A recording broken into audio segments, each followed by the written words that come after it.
जी, normally ये unfortunate circumstances होते हैं जहाँ पे सोशल सर्विसेज इन्वॉल्व हो जाते हैं आपकी फैमिली लाइफ में।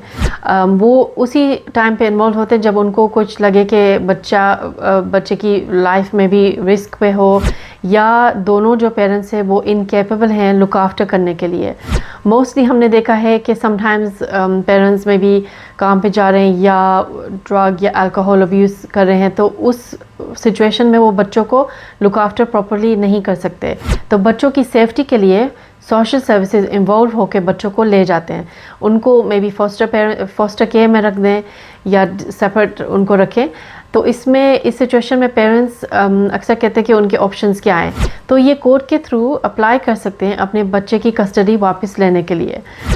इसका एक लॉन्ग प्रोसेस होता है फैमिली कोर्ट्स के थ्रू, और आपको उस टाइम ये दिखाना होता है कि जो सोशल वर्कर्स की कंसर्न थी कि आप बच्चे लुक आफ्टर नहीं सही से कर रहे, तो वो आपको ओवरकम करना होता है। आपको फुल एक्सप्लेन करना होता है कि ये आपके सिचुएशन है, किस तरह आप इन फ्यूचर लुक आफ्टर करेंगे। पेरेंटिंग प्लान अगर आपके पास है, या जो एलिगेशंस आपके ऊपर लगाई गई थी वो आप उनको क्लियर करेंगे, तो फिर आप कस्टडी वापस ले सकते हैं।